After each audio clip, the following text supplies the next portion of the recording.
Forgot to start the. Oh.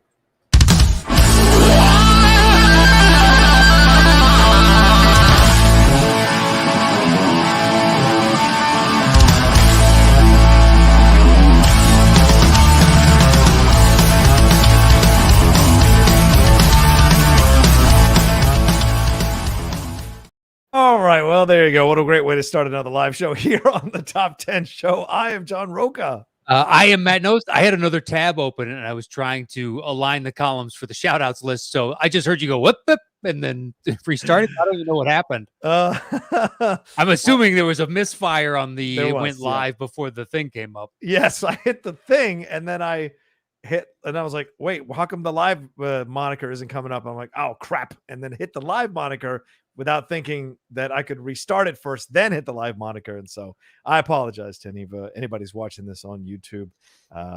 Just, every once in a while I got to stumble around with this technology, but we do get it right. We're back here to do another episode of the Top 10. Yeah, go ahead, Matt. I was just saying, I wish there was some way to couple the two in StreamYard. When you go live automatically, like you can have a preset for this show. Yeah. When that thing officially goes live, it automatically just starts the thing. Yeah. To be fair, though, I mean, StreamYard has kind of advanced a lot over last year out of necessity. So is Zoom. And True. I just paid for the StreamYard to be able to go to 1080p just because I want to shoot some stuff here. And then I shot a video this morning, but like I shot it over Wi-Fi. So every couple of minutes, I'm just frozen while my audio is still going, and then it catches up. So fuck, man, I can't win in this situation. So I think I'm just going to have to hook the Ethernet cord up to the computer and just roll with that. So it's a 50-foot cord at this point. Or I'll have to call Spectrum, be like, hey, can you guys come in and just install one here and here in the office and go from there, because it's just too goddamn frustrating, man. Nothing seems to work correctly. So, although if you can just live with it, if it's a 50-foot cord, I'm sure you can do the cable where you wrap it up the wall and you use the. Yeah. I think the aesthetic of it, though, will drive her I know insane. It sucks. She hates it. Yeah. But it's either that or pay whatever Spectrum wants to charge, because I know you don't want to attempt to do it yourself. Nope. Plus, it's not your place. I would feel weird about that, since renting. That's true. Officially call somebody to do that. Yeah, it's not my house.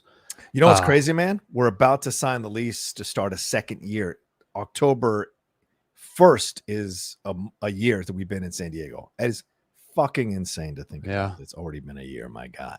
I know this year flew by. The other day, Catherine and I heard a Christmas song. I don't know. We were watching Ted Lasso. Oh, yeah, the Christmas special. Yeah. I'm not fucking ready for Christmas. And I started singing Christmas tunes around her just to piss her off. And she's like, I'm not ready. This year flew by.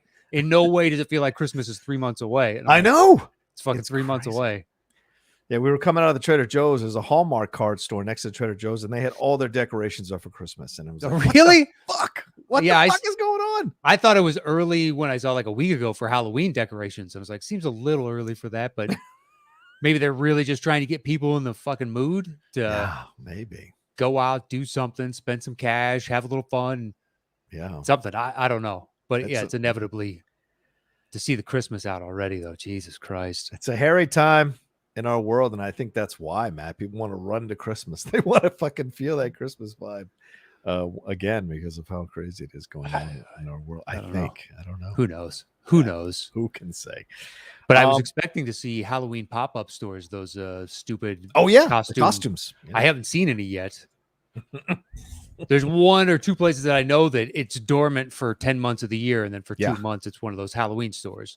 Yeah. It's a rotating pop-up shop type thing, but they didn't have it up yet. I was expecting them to be one of the first. It's inevitably coming, I'm assuming. Oh yeah. If you drive on any highway in LA for an hour, you're going to see like 5 of those places in random areas of town or random cities. They pop up these big kind of megalopolis type stores with all the Halloween costume stuff. And you go in there and you're so amazed at how many people are in there trying to buy shit anytime you go in. It's incredible. I'll be curious though as to whether or not Halloween happens, because I dress up and go with family with little kids. That's the only reason I dress up at this point. Right. And last year they didn't do it, so I don't even know if they'll do it this year. Oof. Yeah. It sucks. Two Halloweens though for the kids. That does suck. Yeah. It's a tough time. It's not, Yeah. What are you gonna do? Yeah. It's just losing out on those little things, especially in back-to-back years. But yeah, hopefully, around here, people can do it, or wherever you're at, you can get out, see the kids having some fun, wear some costumes, enjoy yourselves. Yeah, last year we had just moved in, so we didn't know what to do or what the requirements were. So we just kind of turned off all the lights and hung out in the house. And we didn't know, because there's a lot of kids that live around here, so we weren't sure what the regulations were. We hadn't really met a lot of people, so I think this year we'll maybe sit out there with like bowls of candy or whatever for people, but I will be in my mask the whole fucking time if I do that. There's no way I'm sitting out there without a mask. I got, those potato guns where you can fill up with aerosol in the back? Yes. I'm just firing Snickers bars and Butterfingers at kids, You get close enough. If you catch it, I'll shoot some fun size your way as well. But I'm shooting full foot long. I give it an arc. It's not like I'm firing it right at them, It's like pop up. Good luck. If that hits the ground, though, you and none of your friends are getting any. Just so you know, there is a little pressure here. Was that a king size Twix? Jesus Christ. King size Twix? Did they sell those? Did he shot me with a king size Twix? I've seen those king size Baby Ruths. Those things are massive. King size Baby Ruths. No, thanks. What about just one of those massive packages of M&Ms, and now it's just bird shot from a shotgun? Just you get back. Get back, kid. Come on. Are you vaccinated? Show me a card. Show me your card, you son of a bitch. Oh my God, that's funny. What else is going on in your world, man? All right, let's get into a certain thing. Well, so today we're talking about. Do you have anything? I mean, I was going to ask you about the Rachel Nichols drama, man. What'd you think about that? As NBA, I figured she paid her due for getting kicked off of finals coverage, but they're cleaning a lot of house. Max Kellerman is now moving to radio. Right. So and the word now is Stephen A. wants him, Michael Wilbon, and Magic Johnson. Jesus Christ, really? Yeah. He gets to dictate, man. That's so crazy to me, dude. He's their number one, I guess. I don't know anybody. And I know a lot of sports. I don't know anybody who watches this guy. So I'm amazed at how many people supposedly watch this dude. I never watch him. He irritates the piss out of me. True. I never watch him either, but I stream everything. So I'd have to search him out, and that shit's not going to happen. But it's like the Howard Stern effect. They're watching to see what he says next, not the merit of what he says. Just what outlandish thing can he spark a little mini controversy, that may eat up a decent chunk of the sports talking world for 24 hours. And can he do that 3 times a week? I don't know. I mean, didn't he just make like a super inappropriate comment that he had to walk by? Oh yeah, the Nigerian basketball players and the Asian Asian player in the MLB. Yeah. The pitcher, the dude from Japan, Otani. He said something about Otani. It's like learn the language. All right, man. Jesus Christ, dude. Yeah. But when you're asking him to be the supreme opinion on every sport possible, and he's plug and play, you don't have any depth of that opinion. So I don't believe your opinion. Right. Now, you used to follow basketball and I'm sure NFL or something when you were in Philly. Mm-hmm. So you have a deeper connection to those, but I don't know how many games you're watching of either at this point. Because you got to do MMA coverage and boxing, and we need your take on women's tennis, and it's fucking everything. So there's just no way he's got the time in the day to actually form a valid opinion about all this shit. Women's tennis. I didn't even think about that. Whatever. If they're cleaning house, didn't they get rid of Van Pelt as well? Oh yeah, I think he went. I think he left. Kenny Mayne left like 6 months ago. Yeah, they did get rid of Kenny Mayne. I know that, but I think Pelt left. He didn't want to do the overnight shift anymore, the late night shift anymore. That's when you get older. Why would you do it? It's fucking exhausting. Yeah, you've done your time. Exactly. But I couldn't tell you the last time I watched SportsCenter. Like legitimately could not tell you the last time I watched SportsCenter. So even when Patrick and Oberman came back, I was like, I'm good. Yeah. Never. It's been a long time since that was appointment viewing for me. I watch the sports specific stuff on ESPN. So by that I mean like the NFL show or the NBA show or an MLB show maybe, or the ESPN FC, the football show that do soccer football show they do.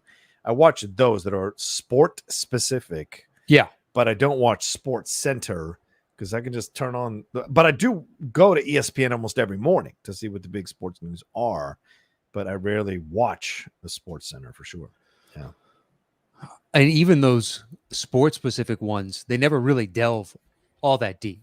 No, right. Because they've got 7 people on the fucking panel. So it's like, okay, what do you got to say? And they have to jump to as many teams that aren't called the Lakers and Nets this next season as they possibly can. Yeah. Pepper them in, but those two are going to lead the discussion more than likely. Lakers, the preponderance of the time, just because it's the Lakers. Yeah. So a lot of the analysis comes down to like, what do you need? What do they need to do in this game? I think they need to score more baskets. You're like, yeah. That frustrates me sometimes when I watch NBA Game Time on the NBA Network, because then they'll have like, was it Dennis Scott? And one goes, well, when I played, and they make little jokes, and I'm just like, no, man, can I get some analysis? What is going on? Talk to me about the X's and O's of what's happening. What is the philosophy of this coach as he's stepping into this situation, as he's dealing with this other team?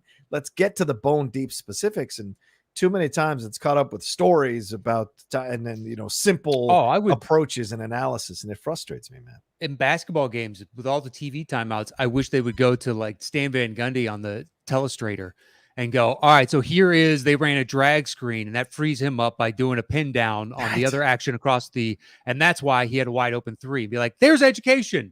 Yeah. You be teaching something, or here's where the defense played well. They rotated over to this. They noticed, here, jumped into the passing lane, got the block. Right. It's like, thank you. But you're asking for the moon at that point, which seems strange, but you kind of are. It needs to be an entertainment product. Yeah, like Inside the NBA, I do not watch that for analysis. I don't. No, that's fun. I do watch that. Fun, right? It's fun. Exactly. So, and I think Candace. Sorry, go ahead. Yeah, but they basically all get that. Right. They do provide their opinion, but it's weird though, because every time Candace wants to go bone deep in her analysis, they all start to cut jokes, and I'm like, God damn it, stop it! Let me listen what she has to say when she's talking about what screens they're running or what plays they're running, what out of bounds set plays they're like. I want to hear what she's talking about, and then as soon as she's done doing this great analysis, they come back and Dwayne Wade is making some joke, or that's whoever else is making a joke. It's like, come on. Unfortunately, she saddled with the B team. Yeah, true. Fucking hell, man. Yeah. If you plugged her into Shaq's spot in the main, I think that would be the perfect show. I think you're absolutely right. 100%. Shaq misses a great deal for me. He does nothing but collect the paycheck and have fun on the set, which, to be honest, with you, maybe that's what people want. True. But I would like, I'm with you.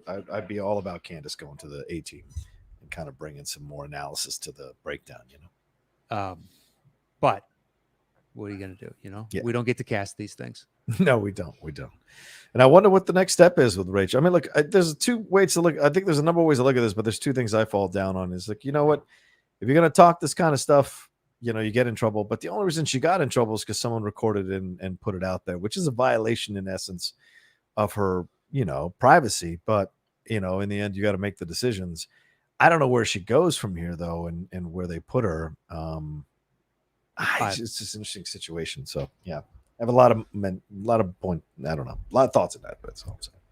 No, I think you take the Letterman advice at that point.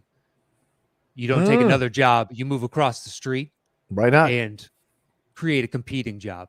Fox Sports NBA analysis. Yeah, she could do it in a heartbeat. Yep. Fox, I'm sure, is already courting her as our. Oh, they should be. Yeah. Who knows? The Athletic or The Athletic. Any number of other potential options. She's got options for days. She's fine. Yeah. Yahoo Sports. Yeah.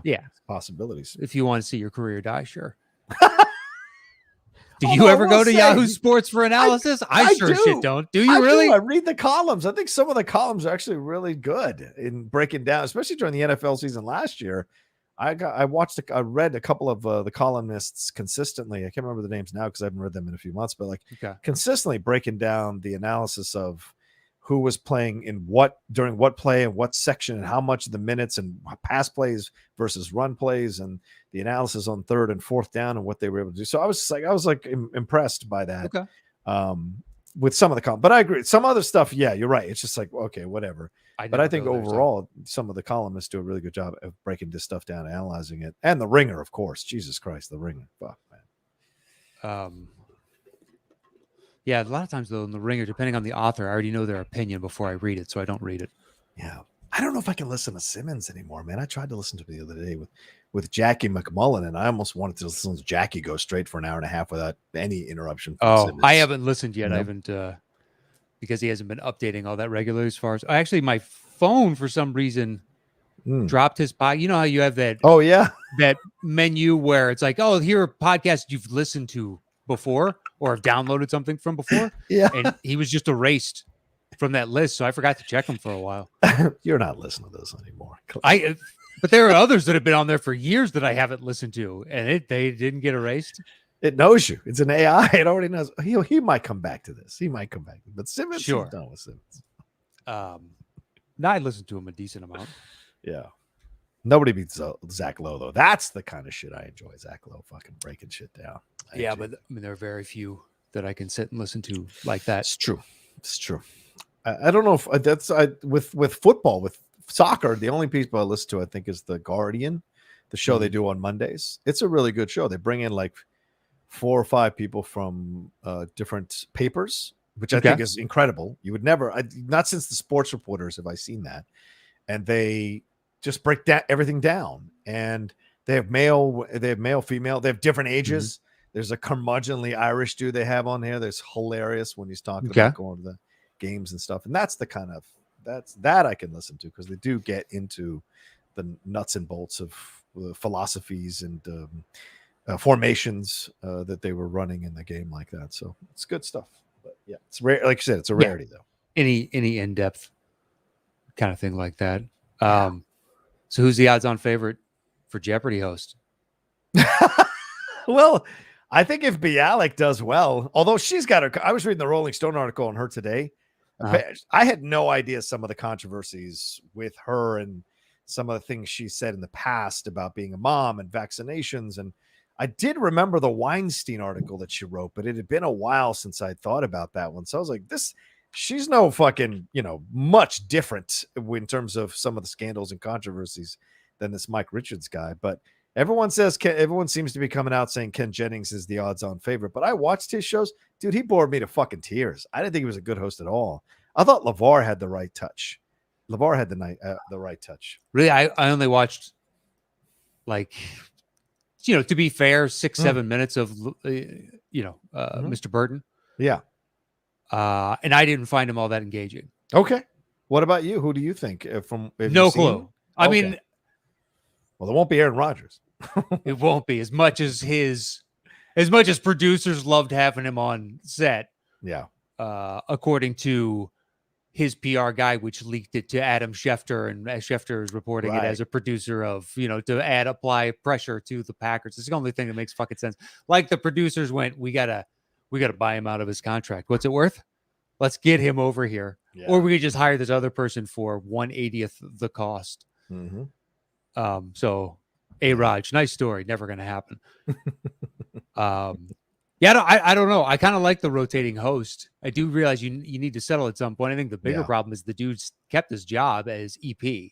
Yeah. So why would you do that? Because he's going to be like, I wouldn't do it that way. Or he's like, well, that's why I wanted to be host. Or he's going to wait this thing out and like make it so that the other host, whether consciously or unconsciously, is going to stumble, make mistakes or whatever. Like, why would you trust a guy who was going to be the host, then was unceremoniously or removed himself after all those incidences? Would you really trust that he would be have your best interests at heart in producing the show? Or would you trust, or would you think that he'd be trying to undercut you and sabotage you at every moment? I think he would be. I have to assume the powers that be, the control and the can apply pressure, just told him, you're never going to get another shot. And he went, okay. Maybe. That's the only thing that makes sense, because him waiting in the wings like he's Machiavelli and he can somehow pull the strings and eventually get himself back on, I'm sorry, that ship has sailed. Right. And hopefully nobody is that foolish. Well, and how in 2021 do they only have one woman audition for this? And it's a white woman, no less. And I'm like, come on, man. Like, fucking, there are so many great hosts that are out there, male and female, that could really step up and do the job. And all they looked at were basically celebrity hosts. And I'm like, there's plenty of really damn good hosts roaming around LA. That doesn't fucking matter. Well, that's the thing. Do you want someone who's great or not? Well, yeah, but that doesn't, sadly, that means diddly shit. Look at every game show that comes out now. It has a quote unquote celebrity. There are no more hosts. Yeah, you're right. It's a tough situation. Yeah. So it doesn't matter if they're good for the show or not. It's a name to potentially draw eyes in. That's why Jeopardy wants to do it. Jamie Foxx. Yeah. Michael Strahan, for Christ's sake. Right, Doesn't he have two? I've never seen either, but he has I think Pyramid. LeBron had one as well. Yeah. Did he? I didn't know that. And then Dwayne Wade's got his. Yeah, Dwayne Wade. Oh God, Dwayne Wade. Dwayne Johnson. The Rock hosted one as well. That he did work out. Well, yeah, but he was executive producer, and it was from his production company, and so he was incentivized to slap his name on this thing. Yeah. But yeah, I mean, Jane Lynch. Right. Yeah, that was weird. It was. I watched him like she had a kind of coldness to her delivery that you're like, dude, this is how weird is it that Drew Barrymore has a talk show that I've never seen? I know it exists. Oh yeah. That's so strange to me. Yeah. Her and Kelly Clarkson, 2 talk shows. Clarkson's makes I guess a little more sense. But don't you do this because you're not making money doing the other thing? Like, that's why, right? Because like nobody's buying Clarkson albums or CDs or singles at the level that they did before. So you make this move. It's good for you, make the money and whatever. It's like going to those, except for Ariana, I think. But for the most part, when people go to those talent shows to be judges, it's because their shit doesn't sell at the same level that it did, or else they'd be touring all the fucking time. You know, it just doesn't make sense. And you know, they'll legitimize it. I bet if they heard that opinion, they'd push back and say, "You don't know what you're talking about. Look at my sales, blah blah blah." But we know you don't go do that kind of shit unless you're not making the money anymore. That's why I think Barrymore's might actually, there's a good chunk of her that may genuinely have wanted to just do a talk show because she's got a production company, which is, as far as I know, doing fairly well. And I'd assume after she, got her partying ways done, she's managed to keep a decent chunk of that money that she's made because the bulk of her career has been post rehab and all that jazz. So I don't think she needs the money. Whereas Clarkson may be accustomed to a certain lifestyle that album sales just don't support anymore. Maybe. I mean, she just got divorced, and homie is getting $150,000 a month in spousal support from her, and was trying to take the ranch that they had together from her and have her pay all the costs for the upkeep of the ranch. Shameless motherfucker, this guy, man. So, $150,000 a month. Like, what lifestyle are you living at $150,000 a month? Do you need that? What kind of man are you that you need your wife to support? Oh, I'd say, what kind of person are you? Yeah, fair. Where you need $150,000 a month. Yeah. That's crazy. Somebody mentioning Aisha Tyler. I like Aisha Tyler. I don't know if she'd be good for Jeopardy, but because you got to convey a certain level of stick up the buttness, and Aisha does not convey that. She's very funny. And I don't think it would work necessarily, I also think this is why they went with they only focused on almost all white hosts except for LeVar, because they think that's the people that are going to watch. They're still stuck in that thinking, and so who knows? I mean, I think older hosts makes sense for that reason that you just brought up. Right. The older people watch it. Yeah. Just true. Because it's safe to assume Jeopardy attracts the consistent audiences above a certain age. Of what that age range is, I have no idea, but they're never more than likely going to appeal to teenage kids. I mean, what are they going to put TikToks together? And songs attached to, and here's a host being all cool, asking questions. There's no point. I think it degrades your overall product by trying to shamelessly, Carmen Sandiego didn't try and get seniors to watch. They know where fucking San Diego is. It's fine. You are appealing to, you're making a product for a specific demographic. Yeah, it's like when we had to do those Insta stories on Collider. Drove me fucking insane. 20 seconds. Hey, come and watch us on Movie Talk today. We're going to talk about this, this, and this. And but look, that makes sense. Crew of cool fools I got with me. It was just so weird, man. But that makes more sense to me. That should be part of their brand. Yeah, I guess. It should be. They got to appeal because young kids are the ones that are going to be watching movie analysis online. Yeah, sure. I don't know. That's my assumption.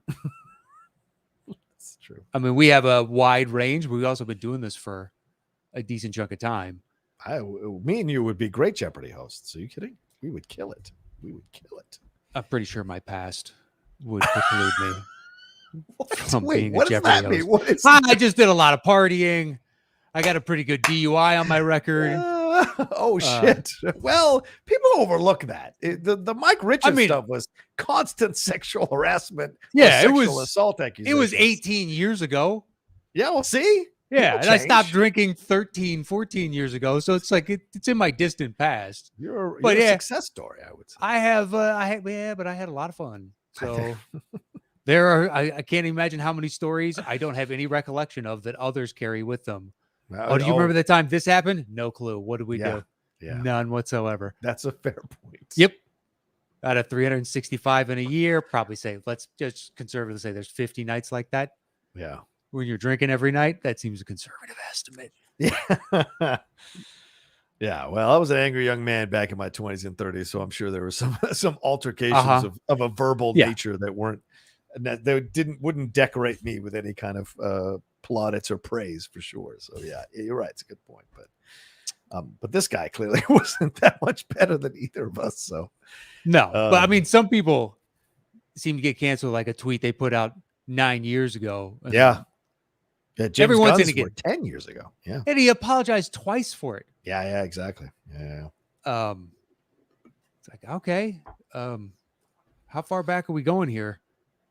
Oh yeah, dude. After that happened with Gunn, I went back through. There's an app, at some point I'm gonna go sit for like 3 days straight and go through my entire Twitter from the time I came on to now, or to whenever I start doing it, and just delete any kind of questionable shit where I thought I was being funny or sarcastic or stupid funny, and just kind of delete all that shit, because you just never know, because you're not thinking in a moment at 1 a.m. tweeting something funny on a thread, and next thing you know, it's like, poof, why the fuck would you say something like this? Like, oh, I don't even remember sending this. But so you just never know. Like, I've seen some of my old Facebook posts and the Facebook memories. I'm like, you're an angry motherfucker, man. Take that shit down. So I never post any of the, when I get too heated or too this, that, the other. I never, but there's 0 point. Yeah. If you deactivate your Facebook, does it erase everything you've ever done on there? I don't think so. No. Oh, okay. It's saved on their servers somewhere. Well, that's true. So I'd have to go into so many people's Facebook pages and delete some of my comments in those more heated political debates. So you just never know. Most controversial one is you put your peanut butter and then you slather your jelly on top, and then you add the top piece of bread. And it's like, what kind of animal does that? I remember that discussion. You might want to delete that one. Wait a minute. You put the bread and then you put peanut butter, and you're like, and then I slather the jelly on top of the peanut butter. That's how you do it. No, you add them to both sides of the bread. I can't believe insane. That's can't believe you're an animal. Then you're getting peanut butter all over your jelly, and you're putting it back in the jelly jar, and it's gonna seep into the thing. No, I don't do that. I always wipe off the knife. But you just hate the environment because you're wasting paper towels. Like, what? Just put it on the other piece of bread. Put the two together. Let's ask the chat. Let's ask the 7 people in chat. How do you do your peanut butter? How do you do your peanut butter? I want to know. Inquiring minds want to go. Do you toast sophisticated, your bread? I use my opposable thumbs, or caveman here that just slams things together and eats.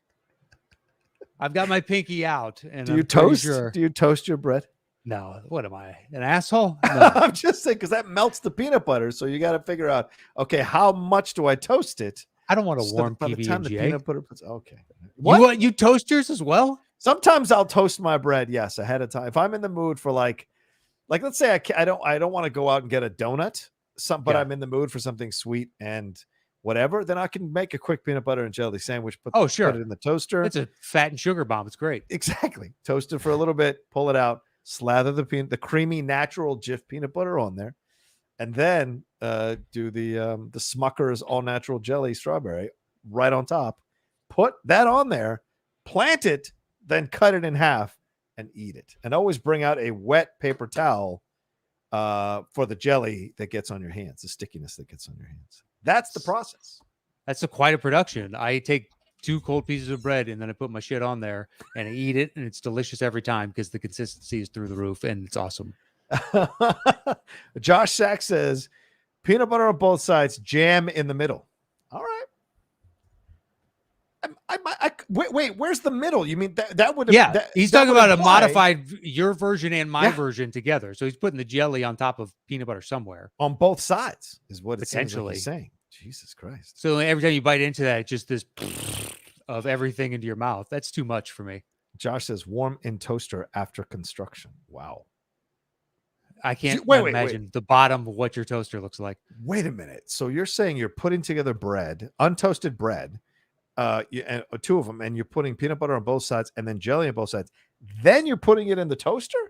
Yeah, that's, I believe. Or potentially just jelly on one side, but peanut butter on both, and then toasting it.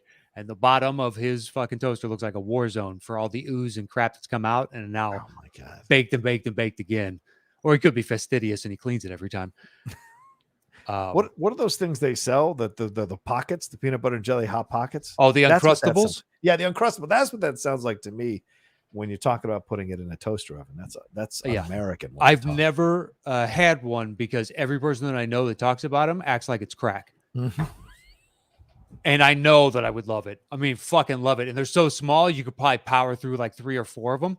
But every single person I know, and they all have a different way they like it, and they're all amazing. But the most consistent is either in the fridge or the freezer, but fridge, and it comes out cold, and they eat it like that. The chat's not on your side here, man. Joanne saying Knost is so wrong on the PB&J thing. There we go. I'm looking for the one thing against me. I'm telling you. It's fucking animals. This YouTube user says in Britain, it's all about the scone. PB on a scone. Fuck that. Scone is like, what do you call that? It's like, what was it when you saw what comes out on the ground? What is that? When you're sawing wood? I'm sorry. I was looking at the comments to see. Yeah. See if you can find on YouTube. I'm a little bit behind. What was your question? If you saw a piece of wood, what is it that falls on the ground from the sawing? Sawdust. Sawdust. That's what scones taste like. They're fucking flavored sawdust put together. Yeah, so it's rare when a scone is good. Right. And so to put peanut butter and jelly on top of that scone, that makes no sense. Well, yeah, now you're turning a scone into something. Before it was just this hunk of dough. Right. Your burner account that you created, Michael Bauer, says, Knost is correct. What's wrong with you people? Okay. All right. Yeah, I had time to create a burner account in the midst of all this. Your burner YouTube channel supports your point of view. I sub-comment all over across YouTube anonymously. Who's this Michael Bauer guy? Oh, man. How do you, wait, so that begs the question, how do you prepare your sandwiches? Wait, when you do a ham and cheese, how do you do a ham and cheese? Did you do a ham and cheese sandwich? Sure. Okay. Although I don't do, more often than not, if the sandwich is cold, I don't care if there's cheese on it. Oh, okay. You don't get much flavor out of it. It's just like, Fair. Unless like you're cutting like a fresh chunk of mozzarella or something, but how often does that happen? Right. Usually it's just the slices right out of. So if it's melted, cheese. If we're going hot, it's got to have cheese. Right. But cold, so I don't know, bread, and then I throw the meat down, put whatever condiment on the top, put them together, something like that. Interesting. I don't think I have a set style on that, just because PBJ is so distinctly. I don't want to get jelly in the peanut butter or peanut butter in the jelly, so I do one, and then I move on and do the other. But you're gonna put them together anyway. I am, but I just don't want to know into the jars. I don't want to get jelly into the peanut butter jar, and I don't want to get peanut butter into the jelly jar. Well, no, I always put a healthy slab of peanut butter that I know is going to cover the whole bread, and then do that. Then wash the knife, and then put a healthy slab of jelly on top of the peanut butter, And fucking Crocodile Dundee. That's not a knife. And you pull out your peanut butter knife. It's this weird, like very specific. It's like a painter's spatula from 1912. You know, something you can't find anymore. And you're like, that'll do her. That's all I need. And you just scrape it right on the top. Well, we would love to know. Let us know on Twitter at Top 10 Show, at Matt Knows, at The Rocha Says, how you fucking do your PB and J, because exactly, it'd be perfect. Drew Inns, who I hold to be somewhat honorable, apparently is part animal. I don't know about this. Hey man, Josh Sachs is over the top, baby. Toaster oven. Bring out the panini press. You can't make that thing into a panini press. Oh, y'all are crazy. All right. Yeah, this has been Sandwich Talk with the Top 10 Show. All right. Well, anyway, we should get into our lists here, Matt. We're talking today, unless you got something else you want to discuss. Let's do it. Let's jump in. Okay. The top 10 movies where the villain wins. This is brought to us by one of our patrons, our Boss Hog patrons. If you're above the $50 level, which is the Boss Hog level, you can suggest a topic to us. We really try to pick out topics from people who haven't sent stuff in or haven't been picked in a while. Does this qualify the top 10 movies where the villain wins? Who was that one? It was Laurence Witt. So thank you to Laurence. He can't join us today to read his list, but we have his at the end. We also have shout outs at the end. So stay tuned for that. It's our way of saying thank you to everybody that supports us over at patreon.com/the top 10 with the number 10. And if you do it at $5 and above, we do a shout out for you at the end of the year, or not the end of the year, the end of the month. So stay tuned for that. But yeah, we're doing bad guys that win in the end movies. Yeah. And I imagine we'll have some. Bad individuals, bad dudes. Bad dudes from Parenthood. There's some bad dudes. It even says it on the title. It does. All right. And you guys know how the show works. So my 10 is, so there's a lot to choose from. Mm-hmm.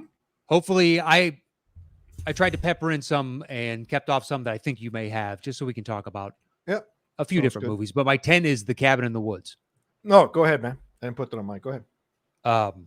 Which is it's one of the horror movies that enough people told me, hey, I think you would like this, because it percolated up, kind of like Get Out or any of the others that elevate beyond just if you're into horror, this is an excellent horror. Whereas if you're not into horror, this works for you and for horror fans, which is a much rarer subset, at least for me. And it's just a fun, inventive idea. But in the end, it's the overall spoilers, I guess, for all of this. Yeah.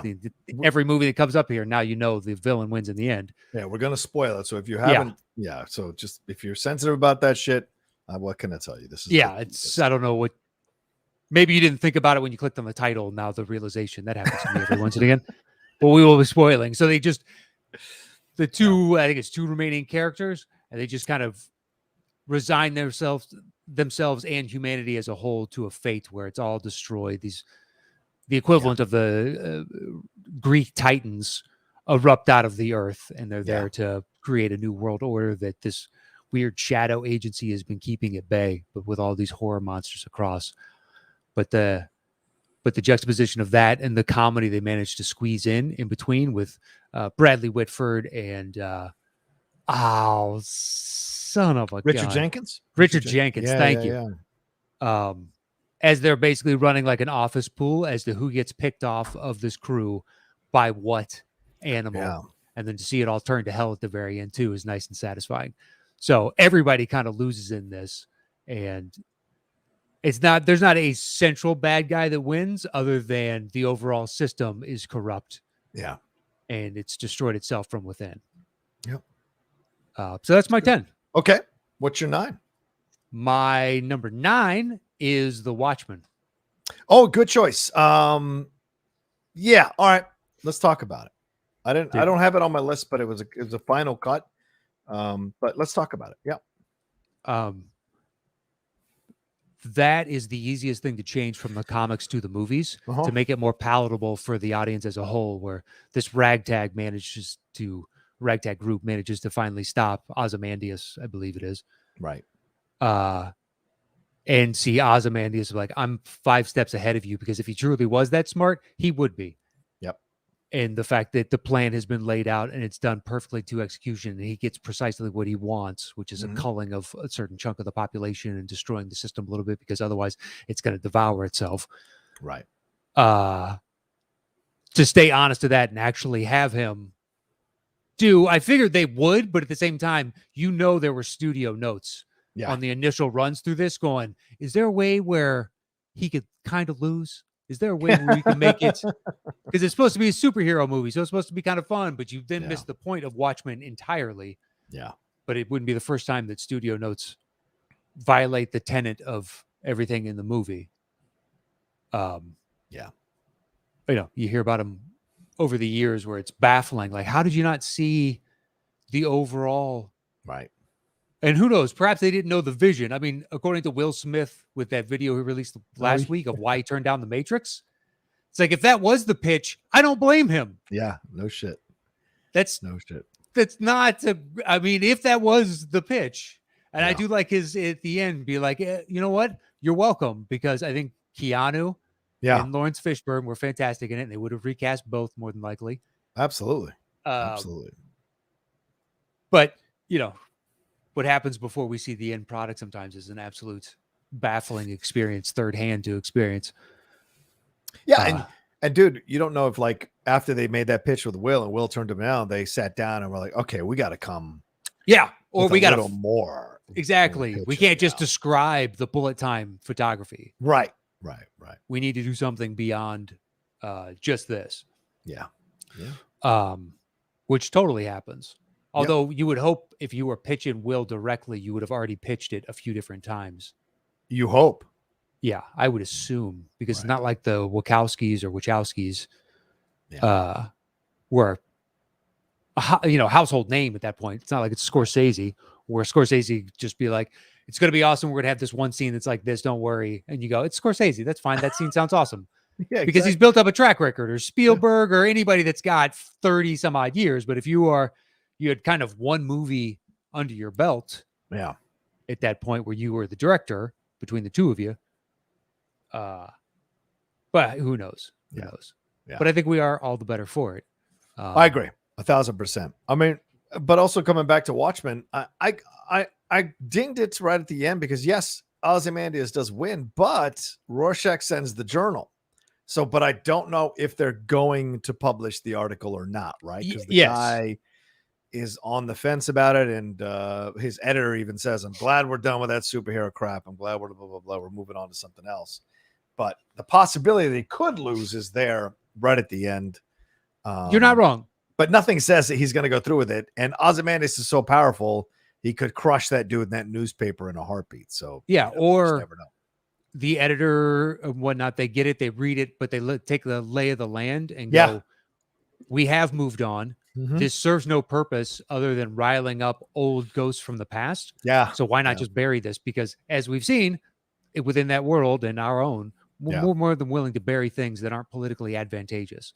Oh, yeah. I mean, watching the Catch and Kill documentary that was on HBO Max about the Weinstein stuff with that Ronan Farrow guy, it was really kind of crazy to see how much pull Weinstein had at burying these stories since the 90s with numerous newspapers and magazines and reporters from across different spectrums, and how much of an anomaly it was that those two female New York Times reporters and Ronan Farrow were able to get the story, because or else he'd still be fucking, ruling over Hollywood to a degree and doing his thing. But they got their access to a tape that one of the victims had made with a phone hidden inside her purse.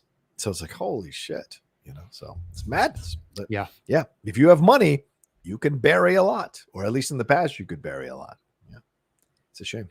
And at that point, who knows if it's a national security risk? So if the government were to step in and be like, you can't print this story. Right. Exactly. We've moved on. You print this story, this fucks up everything. Exactly. We need to move forward. If they're going to say we're all gone now and we just got to deal with the damage left over, so be it. Yeah. Let's fucking move forward. We can hold on to this information. Yeah. And we will, and we'll put it with all the other stuff. Maybe they'll release it in the middle of the next pandemic. Instead of aliens, it'll be about where superheroes came from and his whole journal. Who knows? true. Very true. All right. What's your 8? My 8 is Nightcrawler. Oh, yeah, Nightcrawler. He does win in the end, doesn't he? He does.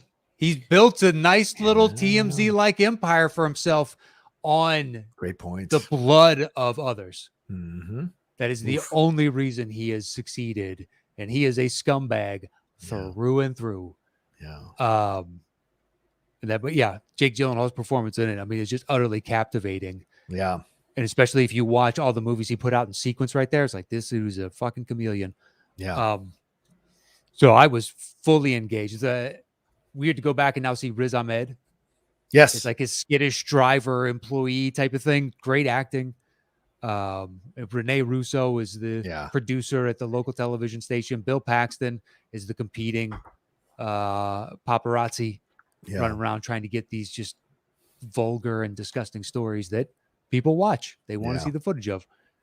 The parasitic individuals, and he becomes the biggest parasite of them all. That film's a rough watch. I think Dan Gilroy is the director of that one. It was a rough watch, but it was as truth-telling to what's going on now as Network was back then, right? Network was a bit prescient, but was exposing what we were going to be seeing here in news and how if it bleeds, it leads, and how much they could fabricate or create the news. I didn't think you were going to talk this much. Might want to hold on to this discussion. Oh, okay. All right. Fair enough. All right. Yeah, but I do like it. I think it's good. And the Rene Russo stuff is real fucking unsettling what he does to her. And yes, I mean, he's a scumbag. When the opening is such a great introduction to the characters. He's stealing that stuff and he gets caught by a guard and he like clubs him on the head. But then he's going to hawk the stuff and he begins to do his presentation to try and get a job. And the guy finally just says, I'm not going to hire you. You're a thief. Yeah. And he's like, very astute of you, and realizes and moves on. But I mean, he looks like a great white. Those just big doll-like eyes. Yeah. He's just keeping them wide at all times. The slick back hair. Yeah. Trying to be like approachable and appealing, but it looks so alien and foreign. Right. There's something to be said about embracing who you really are, whether it's good or bad. There's something to be said about embracing who you really are and how much more happy you are in your life if you actually do embrace it, you know. Potentially, but anyway, so that's my 8. Okay. So then my 10 is Kingpin. Okay. Because Bill Murray wins. That son of a bitch. He wins at the end. Fucking this whole film is leading to Woody Harrelson on the comeback trail with Randy Quaid and getting the best of Bill Murray. And that son of a bitch and his crazy hair wins anyway. Again. And it's just like, what was the whole point of the movie if it wasn't for him to get the victory? And true to form, though, for the Farrelly brothers, the endings are never what you think they're going to be. So I actually appreciated the fact that they did that, even though I hated it when it was happening in the theater. In analyzing later, I liked that they did it. It's such a rarity. But Bill Murray is the worst fucking asshole, and he wins at the end. Big Earn McCracken. Yeah, exactly. I just think that ultimately he is the winner because he has now these 2 great friends and potentially lifelong friendships or love, whereas Bill Murray is still alone. You have this pathetic existence over here that you think is great, but it's really shallow and meaningless compared to the richness of having supportive, loving people around you. I hear you, but he won. That's what he wanted. Oh, yeah, he won that game for sure. Yeah, that's what he wanted. Woody wanted to win too, but he couldn't get the job done. He did. It's rough. But ultimately, he won our hearts. You know? And Lord. Makes him a winner. I guess so. All right, so my number 9 is a bit of a spoiler. So if you have not seen this movie, maybe turn it off or maybe skip ahead a few minutes, but Upgrade. Oh. Yeah. Interesting. Okay. I didn't even think about it. Yeah. Because the thing ends up winning at the end, and the main guy ends up accepting the loss of his life in essence, and being lost in essence in his mind for the rest of his life, because this is where he wants to be. but that thing takes away his free will and controls him from now on, and shoved his consciousness down into a small corner of his brain so that it can exist in there rather than existing out there. So he has no idea what his body is doing, what this STEM thing is doing, disguised as him now. Eventually AI officially taking over someone's body and doing whatever they want to do with it and being almost unstoppable with it as well. So yeah. It's a good choice. It's a good choice. Totally didn't think about it. And it's a few years old. So I don't know how much of a spoiler, but I mean, everything is a spoiler on this show. So you're taking your chances, like we said earlier. It's true. But yeah, I think it came out just a few years ago. So it's a damn good movie, man. It is, surprisingly, because what's his name? The 3-parter, Tom Hardy Jr. Logan Green? Marshall Green. Yes. Logan Marshall Green. Yeah. Not the biggest fan of him usually. Like in Prometheus, I think he needs to be recast. Gotcha. He's the scientist, right? Yeah. Yeah, but I don't buy him as the scientist. Right. Do I buy him as the egotistical guy that kind of squares off against Michael Fassbender's David? Yeah. I buy that part of it. Right. But him being a scientist and roaming around, I don't know, it just seemed like weird casting. Yeah. Like him and Spider-Man Homecoming. That seems right. Oh, yeah. It's a small part. He gets larger parts usually, but that seems about right for him, for me at least. He's kind of a jerk. Yeah, that makes sense. Yeah. Prove me wrong, but you did with Upgrade. Upgrade was great. Like everybody was talking about it and eventually saw it. And it's like, everybody was right. This is a good one. Yeah. Agreed. Yeah. So that's my, number? Was it 9? 9. Right. Yeah. So then my number 8 is The Vanishing. And I don't think I've talked about this film in quite some time. Go for on the Top 10 show. It's a foreign film. It's available on Criterion if you want to get it. It's a pretty insane film. It was done in 1988, and in essence, this couple goes to a rest stop. They're a Dutch couple in France. And the guy I think he goes off to check something or whatever. And when he comes back, his girlfriend is completely gone. And he has no idea where she went, spends all this time searching for her, blah, blah, blah. Mm-hmm. And we get introduced to the guy who did it.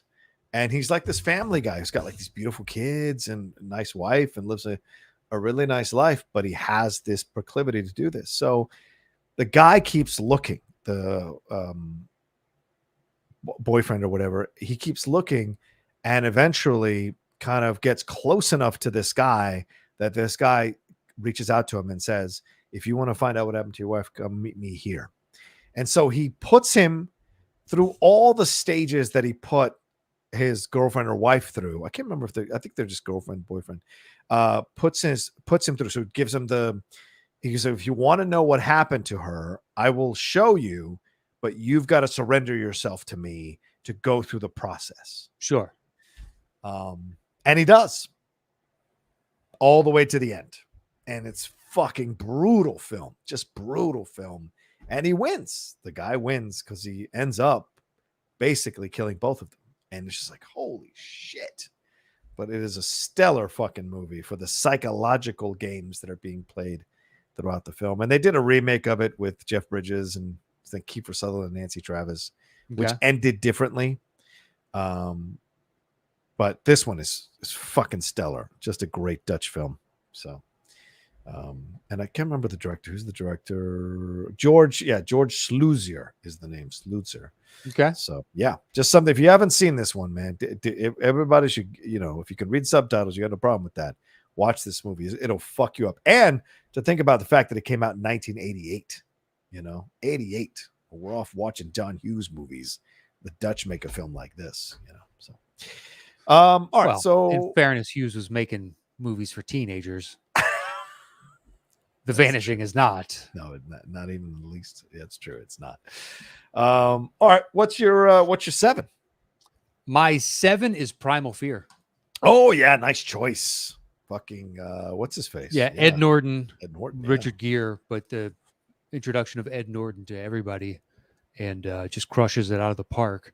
Oh yeah. But the cat and mouse that he does between the two personalities, and then ultimately at the end, just the sly little dig at Gear as he's leaving of making reference to something that happened in the courtroom, which he swears he couldn't remember. But this little thing as he's going out the door, just to let him know, I fucking know precisely what has been going on this entire time. And then a little turn of like, which one is real?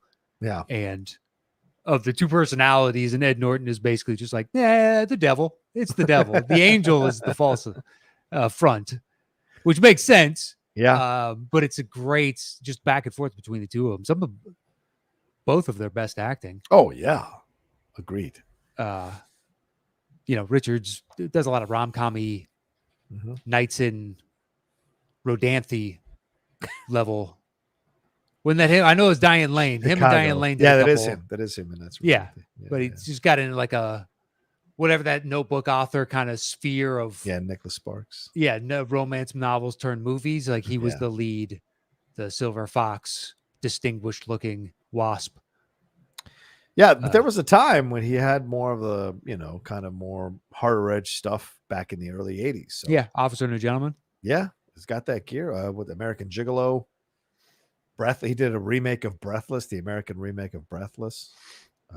He's in. I mean, if you like Pretty Woman, that's right. Yeah. But I'm a big fan of. Big fan is strong, but I do enjoy the Mothman Prophecies Diary, whatever. Mothman it's so, it's so bad that I love it. Fair. But anyway, and Ed Norton's been. He's put out some stellar work, but this is so impressive for the first thing that we've all seen. Yeah. But yeah, just the twists of that character, as you can see him, the personalities kind of wrestling for control on the inside. Yeah. And then ultimately to see that there was the struggle was false. I think my favorite thing is to hear the stories of the other actors who were up for it. And how this fucking guy from nowhere who nobody knew, who they'd seen at auditions, ended up grabbing this part. Like I think Damon really wanted it, and then Edward Norton just kind of swooped right on in and took it from him. And I can't remember who else talked about it. Like they were all auditioning for kind of the same roles around the same time, and that a lot of people really wanted this role. They knew it was going to be a really good role, and he just kind of slid on in and took it. Yeah. But at the same time, I can't imagine Damon in it, even though he did, Talented Mr. Ripley and whatnot. Yeah. I don't know if he has that snide, sniveling little willing to stab you in the back, because part of it too is Norton looks so thin of frame. You don't expect it. Yeah. Yeah. Not like that. The rage that he could unleash. No shit. But anyway, so that is my 7. Okay. What's your 6? My 6 might be a punt. Okay. Gone Girl. No, because we talked about it last week. I didn't put it on my list, but I would have put it on my list, but I just didn't because we talked about it already. So I was trying to kind of mix, like you said, the newer ones with the older ones. Blah, blah, blah. Yeah. You brought it up last week. I don't believe I did. So Gone Girl. She wins in the end. Go listen to last week's discussion of it. Yeah. She wins in the end. And it's pretty brutal. Oh my God. To watch Ben Affleck just resign himself to what he knows is going to be eternal hell. Some damn good acting by Ben, by the way, in that movie. He gets kind of overshadowed because Rosamund Pike is so fucking good, but it's not easy to play that kind of role. You're essentially fighting to not be emasculated, yet you sense that there's a level of guilt because you've done some pretty shitty things to her. So it's like this whole mixture that you're playing on multiple levels, and her parents hate you and all of that. And then when you find out that's why when he accepts his fate or is resigned to his fate, you almost can't fault him for it because there is no way out. And he's kind of helped to build the cage that he's going to be stuck in for the rest of his life. So, true. Yeah. It's rough. But anyway, we talked about it last week. You did. We can move on. What's your 7? Well, you mentioned it already. The Talented Mr. Ripley. That's my 7. Yeah. Okay. I love this film. It's a tough watch because it's kind of, rough to see Matt Damon in this character, but he wins in the end. Everything gets swept away. And in essence, he kind of wins in the end because he gets to take care of Jude Law, take out Jude Law. He gets to trick Gwyneth Paltrow. He gets to end up with Kate Blanchett possibly. And he takes out that British dude from Pirates of the Caribbean. He takes him out. And it's so ironic because he kills the one person who actually loves him for the simple fool that he is. And all of this because of a Princeton jacket. It is so great the way this whole thing is constructed. Such a fantastic job by oh god damn it, the director of the film. He directed English Patient. God damn it, I can't. He passed away. Anthony something Minghella. Anthony Minghella. Sorry. Yes, he does such a fantastic job creating it and whatever, and being in that position. So I just love the film and enjoy his performance so much. And maybe, I don't know when that came up, but maybe he was kind of using some of the preparation he did for the auditions for Primal Fear for this version of Tom Ripley. Yeah. So yeah, maybe. They'd be roughly around the same time. Yeah. Yeah. So, but he brings it, man. He really brings it in the movie. And with all the possible signs and pointing to him and his stumbling around trying to evade being caught for this, in the end, he kind of does, which sucks. But Damon does a fantastic job in here doing it. So there you go. I haven't seen it since it came out. So okay. All right. So then my 6, maybe a punt, but it's 7. The film 7. It's your 6? Yeah. Yeah. It's a punt. It's not a huge punt, but it's a punt. All right. Well, before we get into our top 5s, Matt, we should take a quick break and hear from our sponsors and come back and do the list. All right. Thank you all so much for listening to those sponsors. Please support them and all the stuff that's going on there. And Matt and I continue with our lists here of the top 10 villains who win in the end, or top 10 movies where the villain wins in the end. Matt, what you got at 5, my man? 5, I've got the one you were discussing earlier, which is Network. Oh, okay. Cool. Yeah. Go ahead, man.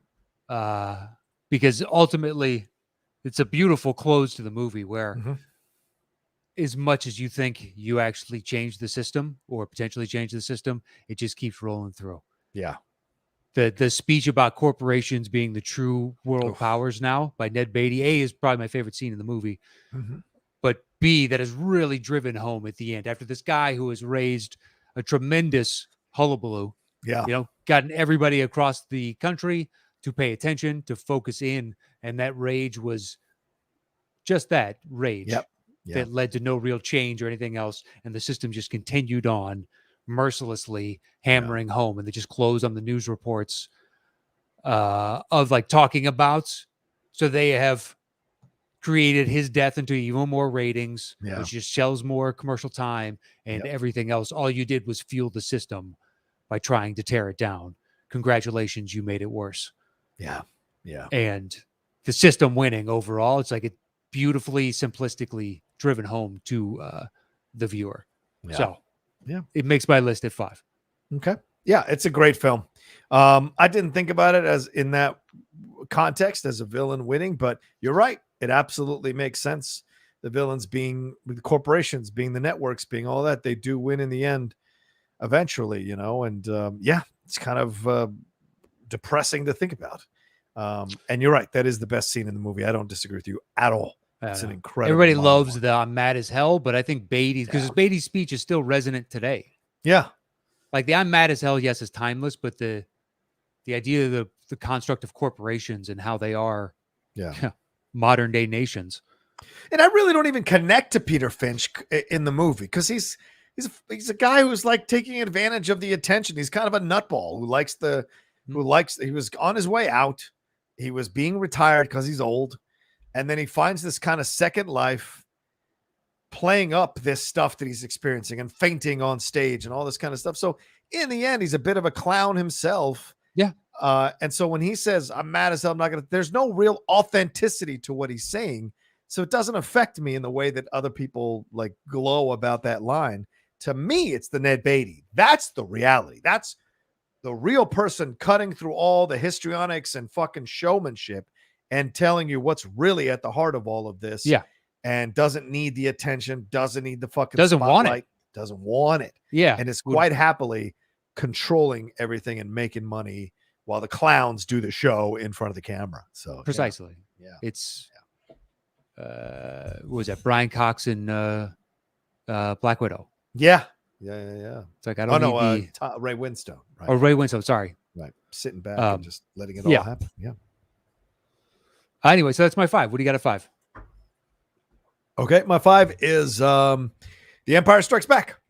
That is a punt. Okay. All right. What's your 4? My 4 is 7. Okay. The movie 7, right? Yes. Yeah. Is I think that the ending, because both Pitt and Morgan Freeman both fought for and basically said, we will walk off this film if you change the ending, because it's the only it's an honest thing to watch Pitt's character grapple with what to do in this moment, realizing the loss, finding out about the baby, and then Morgan Freeman wanting to stop him, not wanting to get in between, try and talk him down off the ledge, and this overall tension. Yeah.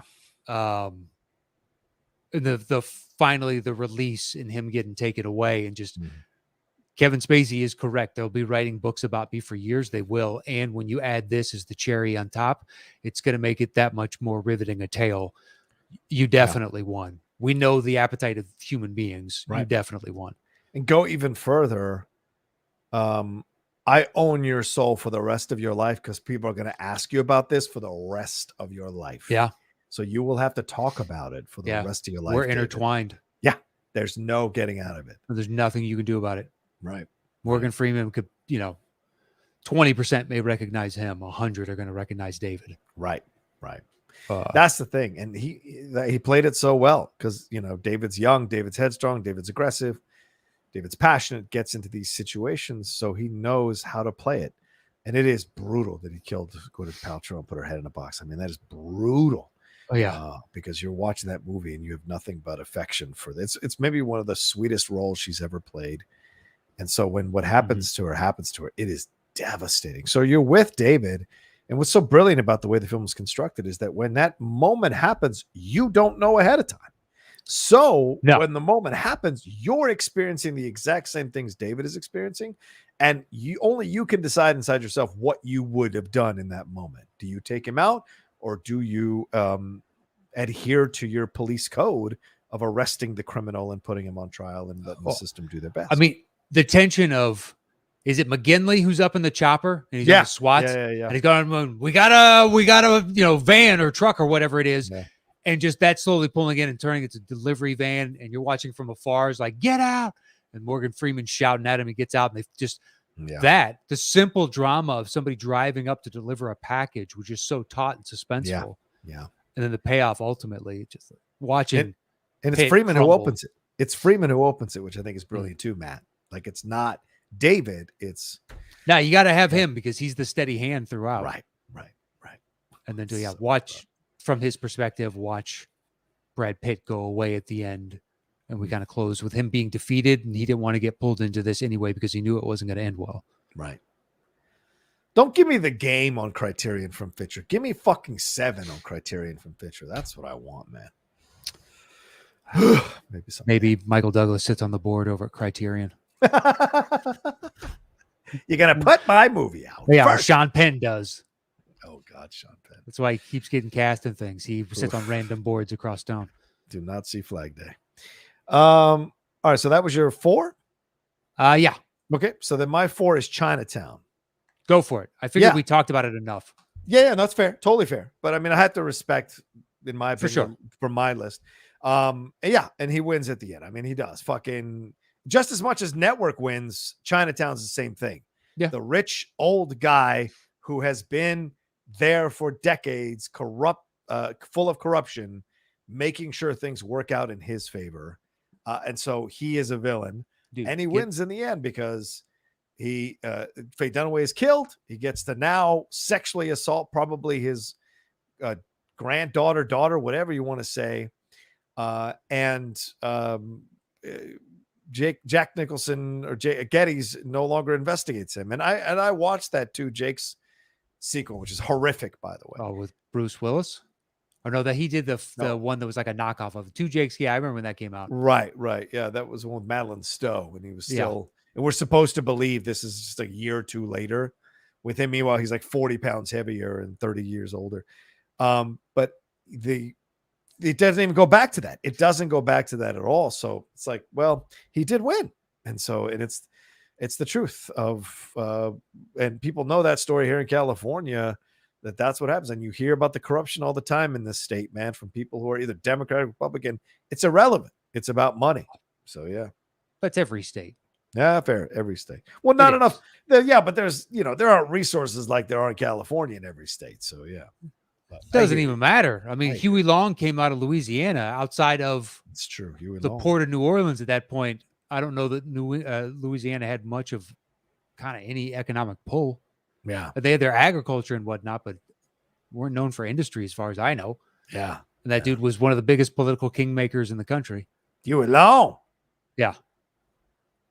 Chicago had theirs. New York had theirs. Tammany Hall. Daily. Tammany Hall in New York. Yep. Yeah. Yeah, but those are big cities. Talk to me about Topeka. I'm sure they had theirs. Some sort of rancher that owned more land and cattle and had more wealth than everybody else. I mean, look at Young Guns. That shit's kind of real. Oh, yeah, Tunstall. Yeah, that's right. That definitely happened where, really sure. the law is who's got the biggest swinging, Still is, but at least there's some codified laws in place that you could potentially use. Yeah. Like I'm reading, I was reading this morning about the, what's the family they're reaching a settlement with about the opioid crisis. They're settling for $4.5 pharmaceutical. Billion. Yeah, they're settling for $4.5 billion. That's what they're settling for. Right. And so many people died as a result of that crisis. Mm-hmm. But the judge said, I agree to the terms, to the fact that these people can't be sued individually. So basically, if your daughter died or son died, you can't sue them individually. This settlement supposedly covers all of that. And he's like, well, we got to do this because we don't want legal chaos in the system. And I'm like, if you opened up one, no case would ever be tried again in certain areas. It would just be this for the next 30 years. Get more judges then, for fuck's sake. Run a court 24 hours a day. Get more judges. Okay, but there are, but there's limitations. And then also our tax dollars are paying for that. And as much as you want to, we would have to divert money from other areas. So schools are going to lose money, and police forces are going to lose money, and fire departments are going to lose money, and public works and housing. And there it comes a point where it's just like, yes, it's terrible. We all agree it's terrible. They're dictating the terms of their settlement, which is it's like the tobacco companies. You can't individually sue tobacco companies. Right. See? So these big companies, they know, let's just get big enough off the death of other people. Sure. And we'll just write a settlement. Everybody be cool. And it's like, fuck, man.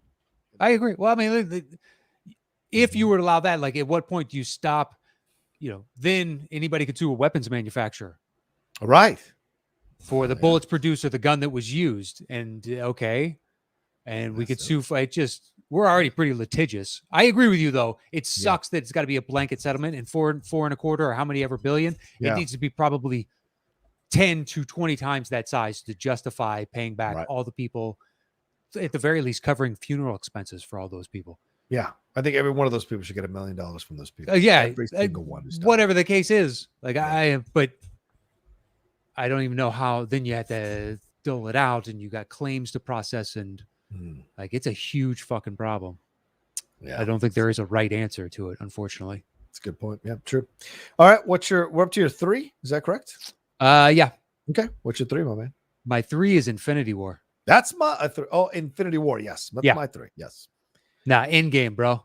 I was pulling for Thanos, and then with the fucking Avengers, man. These assholes.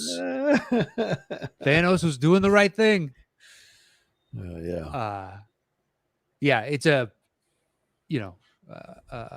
an introduction to the character. In reality, it's an origin story. Yes. And he gets to win. Not too shabby for Thanos. No, not at all. It's that rare moment in a superhero film or rare superhero film where the villain wins at the end, and he does, and gets to sit down in his hovel in his hut, look out amongst the vegetation, the sun rising, and even get a smirk on his face as it goes to black. So he really wins. He does. So all his plans came to fruition. Yep. Everything he wanted came to fruition. But yeah, fantastic film that leads to that moment. It's so good and everything that happens. I got into a Twitter battle about it a couple of days ago with some people, some friends of mine on Twitter about, like, because I was like kind of defending Thanos' point of view, and they were defending and obviously the Avengers were fucking with the natural order of things. Like, in my opinion, Thanos went through the process of getting the stones, got the stones, then did what he wanted to do because of Thor's hubris. He did the snap. The Avengers couldn't handle the loss. 5 years later, an opportunity shows up for them to overturn it, but they have no plans on how to deal with bringing back half a galaxy and just on their own planet, let alone just on their own planet. They have no plans to repatriate these people, feed these people, give jobs to these people, have housing for these people. It was all about just turning this thing around because it's the quote right thing to do. Meanwhile, people had moved on for the most part, except for that dude in the circle, for 5 years, accepting the situation and moving on. Climate change. I mean, so the environment was better. People were there probably was the end of hunger, the end of homelessness. There's probably all that going on. True. So, yeah, maybe he was wrong the way he did it, but I don't think the Avengers, by turning it around, were necessarily super heroic because they had no plans for all these people coming back and essentially brought these people back into hardship. So I don't know. Just something. I mean, yes, but that's asking a lot of the Avengers to say, we need you to do something that no one even dreamed was possible. Right. And also anticipate every inevitable outcome of this action. It's like, they're a hammer in this situation, and that's a fucking nail. And I'll deal with the damage that the hammer does to the wood afterwards. But I'd like that nail driven fucking straight through that board. Yeah. They didn't, but is it their job? Were they ever supposed to be feeding the world and housing the world? If you're going to bring people back, you've got a responsibility to those people. I think you're asking. I'm asking too much probably, but I'm just saying.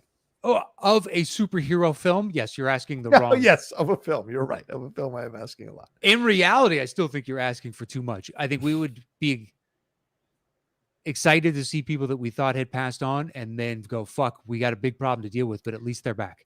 Don't you think crime would rise to astronomical levels? Yeah, exactly. Poverty, death from disease, hunger, because we wouldn't have enough medication. Yes, it would create a cesspool of terrible, but at the same time, at least they'd be alive and we could try and do this together as opposed to that quickly having to say goodbye to 50% of every person, the entire population. I think people would take trade-off. I guess.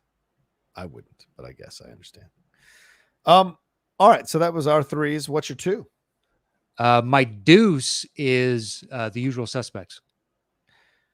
Usual Suspects. Okay, go ahead, man. I don't have that on my list. What's the trifecta? Kaiser Sose wins. Kevin Spacey wins. And Bryan Singer wins. And we've got three villains right there that win in the end. So if that isn't as close to number one, making the top of the list, I don't know. There's only one other movie. Right. But guys are winning, and it's a great unfolding, and who doesn't love that ending? But then you factor in those individuals that worked on it too, and it was a high watermark for their careers, and be like, these villains were winning as well in this moment. And so I put it at the 2 spot for that very reason. Okay. All right. I respect that. I like The Usual Suspects. I kind of kicked it off because I feel like we've touched on it a few times. So I just kind of took it off, but I totally respect. And you're right. He does. He absolutely wins all across the board. There is no question how Kaiser wins throughout the whole movie and basically puts everybody on strings through the whole movie doing what he's doing. It's inventive. It is absolutely inventive and brilliant, man. So yeah. So I like that. It's a good choice. Good choice. So then my number 2 is No Country for Old Men. Okay. Yeah, because of what's his face? Shakur. Shakur wins in the end, kills everybody, even the wife. Even when she's like, "What's the point?" He's like, "I got to finish my job." but he kills everybody to make this all happen. And he's the inevitable footsteps of death, is what he is, consistently and constantly through the whole movie. Wipes out everybody. Woody Harrelson, Josh Brolin, and fucking Kelly MacDonald in the pursuit of where he's going. And what's his face? Stephen Root. Poor Stephen Root, shot in the neck. He wipes out everybody getting to what he needs to get to. So yeah, he wins, man. He wins in the end. He is pure unadulterated villain and evil, and wins in the end. Okay. Terrible haircut too. All right. Anything to say on that, or we move on to your one? No. Okay. I don't view it in those terms. You don't think? Wait. What? How so? He wins. Is he technically the villain? Yes. He is the instrument of the villain. Who is the villain? Well, it's whoever sent him out that shadow behind that he ultimately takes out. So they, to me, would be the villain. He's just this cold-blooded assassin that's going out there because his motivation is just money and getting the job done. So getting the job done is his motivation. Yeah, but I view his morality as pretty clear-cut because they try and buy him off. He's like, no, I'm here to finish a job. Right. I don't really view him as villainous. He's a shitty human being. Wow. But the villain is those that hired him. What about killing Kelly MacDonald? You don't think that's a villainous move? Yes. Okay. Yes. That's where you got me a little bit. That's where you got me. But I view him as more kind of the inevitability of life and death. Okay. And I don't cast that as villainous. That's just inevitability. All right. That's how I viewed it. I appreciate that. Okay. What's your one then? My one is Empire. Oh, so the punt from earlier, the Empire Strikes Back. Okay. I mean, it's just like, it's really up against these other movies. I mean, is Empire, can I honestly say to myself that I prefer any of these other movies where the villain wins in the end? No chance. So it made my number one. It's the easiest. That was done and done. First one down. I was surprised at how I moved it lower on my list as I was thinking about other films. And I think I ding it because he doesn't win in the end of the trilogy, but certainly wins in the end of this movie. That's for sure. And it's great. Oh my but the God. first time you see it, you don't you really don't anticipate know that coming, and you're blown away. And how can this guy be like the whole world was, in despair for me as a kid. Yeah. That's such a good movie too. I saw it again the other day. It's just so fucking good. All right. So then my number one is Amadeus. I struggle with that. So do you think Salieri wins? Yes. Because and I'll tell you why, because, and I understand the question, absolutely, because he wanted to get rid of Mozart, and he does in the end. Now, does he blame himself? It wins because once again, he puts himself in the center of the tragedy. And so now people are focusing on him again. He is the star yet again, this late in life, as the murderer of Mozart. He now gets to claim this. He now gets to own this. So for all his protestations of carrying the guilt of this and all this kind of nonsense, even them killing himself or trying to kill himself at the beginning of the movie was all for attention. All he's ever wanted, this sad son of a bitch, was attention from the beginning. And he had a terrible dad and all that kind of stuff. But throughout the whole movie, all he wants is attention when we flash back to him being young. And he hates how much Mozart overshadowed him. So he is essential, according to his telling, to the death of Mozart. And he gets to, in essence, be famous by being connected to Mozart in the retelling of the tale, because we only know the story through his point of view. And he apparently was the Forrest Gump of Mozart's life. He was there for every critical moment of Mozart's life. Yeah. And so how much of that is true, we don't really know. And in the end, he's like, gets to, kind of shame the priest or unsettle the priest. And he goes off, I am your saint to patron of mediocrity or whatever. Yeah. And he's blessing the other. Exactly. And at the end, what do you hear? You hear the cheers. He hears the cheers. Yeah. But you hear Mozart's cackle. Yeah. But it's all part of close it. Out. Yeah. And he's smiling. The grandiosity of the moment. I don't know if the story takes on that he becomes known as the killer, and he is still stuck in a mental asylum amongst the madmen of his day. So to me, it's like, I think you're, post-fact firing an arrow and then pointing the bullseye on it afterwards and saying, I am the man that killed him. When in fact, you just wanted to be on the inside of the work to see the process. And if it drove him to death, you're more than happy to do that because it was amazing to be around this kind of genius in the throes of creating another masterpiece. I went back and forth, man. Mm-hmm. We both love this movie, so I'm fine with it making the list. Yeah. He's a villain in my opinion, and he is. I just don't know if he wins. In his mind, I think he does win. That's Perhaps. why I put it on it. But it's a fiction. But I understand your point of view as well. Yeah. All right. All right. Let's do this. Let's get more clarity on that PB&J in the chat. Did you see? No one else? No, I didn't see anyone. Nobody else chimed in. Nobody Probably because they're like, you know what? Nose crushed that out of the park. There's no point to leave a comment. What kind of animal puts their peanut butter fork or knife rather into the jelly? I don't know. How dare you? How dare you? I cleaned the knife. Yeah, now you're just wasting paper towels. It's just like, dude, why don't you just go piss on the fucking earth? Paper towels? I don't use a paper towel to. Whatever you're doing, dude. It's a kitchen towel. It's a kitchen towel. Not good, bro. It's not good. All right, we're gonna put this list together. Our top 10 movies where a villain wins. Right. What do we got? Infinity at 3. Yep. I'm gonna have some cookies while you do this, by the way. Okay, I've got Empire 1. Where'd you have that again? 5. I think 1-5 beats 3-3. Yep. So Empire, Infinity War. I don't have your 1, so we both have 7. Mine's 6. Is it 4 for you? Yeah, it's 4 for me. Yeah, I'm cool moving up to 3 if you want. And we both have Gone Girl. Well, I don't have Gone Girl. Oh, I'm sorry. That's right, because we talked about it. You talked about it last week. Okay, then I don't think we have anything else. Okay. So my number 1 is next then, right? We already have your 1. Yeah, your number 1 is next then. Okay. All right. Okay. I've got my 2. Same here. What's your 2 again? Usual Suspects. Versus No Country for Old Men. I'll flip a coin. Really? Oh, there's no sexual assaulter in No Country. I'm just letting you know.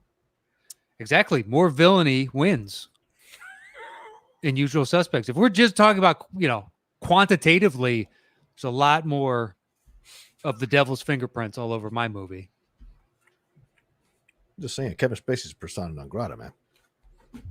As is Bryan Singer. Well, it's the same point. Yeah. And Usual Suspects wins. Horrible. You found that one wood plank. God damn it. All right, what's your next highest? Chinatown at 4. All right, Chinatown it is. And then I have my 5. Yep. My 5 was Empire, so. All right, we got 2 spots left at 9 and 10. I have my number 6, Gone Girl. Okay. My 6 was 7, so it's already on the list. All right, and what's your... I have my 7. I have my 7, Talented Mr. Ripley. Primal Fear. Ooh. Come on now. Battle of the Young Actors. I think Primal Fear is definitely more rewatchable to me. Well, that's a shame.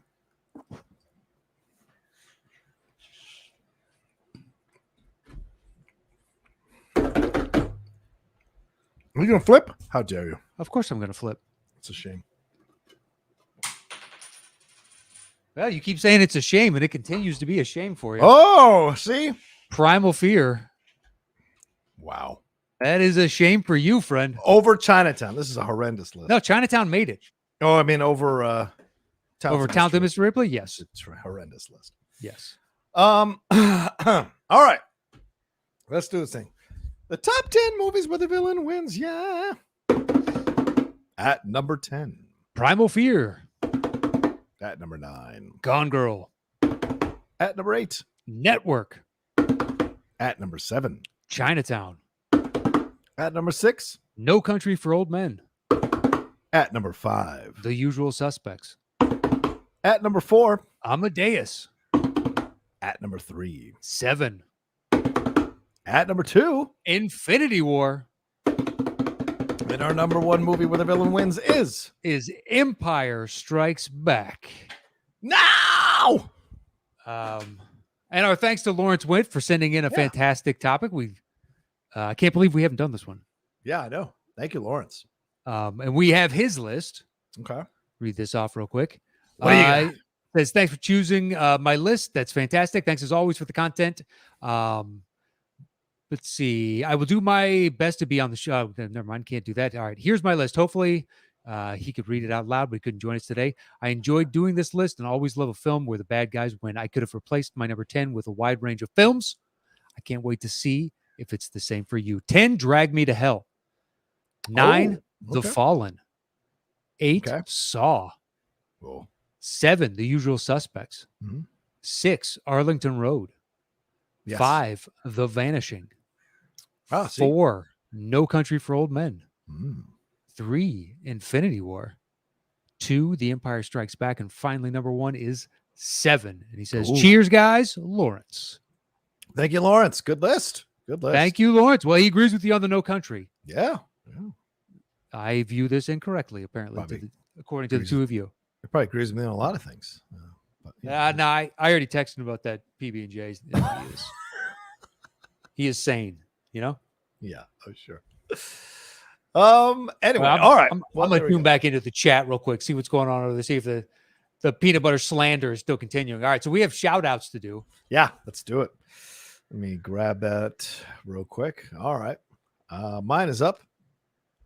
I'm ready to roll when you are. Okay, let's do it. Do you want me to start? Go for it. Jason McDonald. Mason Sasser. Roby, RKS. Pele Cole.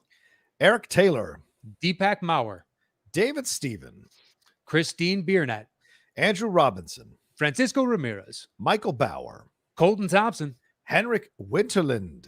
Phil Knuckles. Ryan Latonen. Ray Rosh. Colson Koliopoulos. Callie Onken. Justin Kelly. Lachlan Skinner. Joseph Curran. Sorry, I scrolled down and lost my place. No worry. Fred Castillo. Edward Wilshire. J. Scotty St. Clair. What's up, J. Scotty? Charles J. Clark. Zachariah Kaufman. Jeff Dickin. Sean Labua. Francisco J. Torres. Connor Teal. Michael D. Dyke. Robert Francisco Suareche. Tim Reimert. Dominic Greaves. Eric Bruin. Matt Simmons. Kyle Beckworth. Jeff Kelly. Jeremy Bowers. James Petty. Nick Francis. Billy Williams. Christopher Brockman. Blake Gant. Haley Morton. Cameron Chapman. Alex Russell. Bobby Michael. Paul Cree. Drew Burkhardt. Stacy Flores. Luke Allison. Mark Fawcett. Kristen Kurtz. Gareth Weldon. Timothy R. Williams. Chris Lemke. In Love with Movies podcast, Nick Baldwin. Hey. Johanna Linaverta. JIC 317. DJ Red Hot Cox. Ahmad Ali. Darren Bush. Angela Dashner. Louis Berrigan. Josh Lawrence. Chelsea Lewis. Adelardo Fuente. Reagan Lovig. Rodrigo Valverde III. Laurence Witt. Andre Constantinesco. Steve Schlackelmeyer. Catherine Samuels. Houston Bodily. Roque Ariana. Maurice Robinson. Alan Snuffleupagus Bennett. Marcus Davenport. Brandon Caridi. Ravi Prasad. Joe Farrelly. Charlie McKenna. Mark Menchaca. Josh Mabry. Ben Cartwright. Juan Reyes. Josh Murphy. Kevin Shaw. Josh Sachs. George Menchaca. Dale Varley. Chris Consiglio. Wayne Murphy. Ashley Prowls. Johanna Schmidt. Sujayanth Fernando. Ian Brick. Beltran Lopez. Evan Zoller. Eric Bloor. Zach Butts. Kevin Fuss. Jen Kemp. Ryan McKenna. Andy Tan. Brian Akins. Alexander Marzonia. Garth Wizenant. Mike Barrington. Ed Buskirk. Jeff Saliba. Noel Kelleher. Jim Payne. David Mitchell Baker. Andy Ortiz. John Keefe. Nathan Williams. Kristen Smith. Matthew Lee Cravens. Marcel Behrman. James Trapani. Drew Inns. Dan Nye. Seth Shearer. Andrew Marker. Chris Jones. Luke Larson. Chris Cabrera. Robert Haley. Christos Alexakos. And Anthony Casanova. All right. Our thanks to everybody that supports us over at patreon.com/the top 10 with the number 10. And $5 and above, you can get a shout out at the end of the month. And if you join at a higher rank, you can participate in today's live show, be a Boss Hog member, and suggest a topic. We got all kinds of different stuff for you. And we thank each and every one of you that supports us. And you can follow the show at Top 10 Show on Twitter and on Instagram and YouTube. It is /the Top 10 podcast with the number 10. So find us over there. Anything else? No, just like Matt said, go to the Patreon, subscribe to all our social media, and do us a favor. We've been kicking it for years now, making this show work for you all, delivering you great content every week.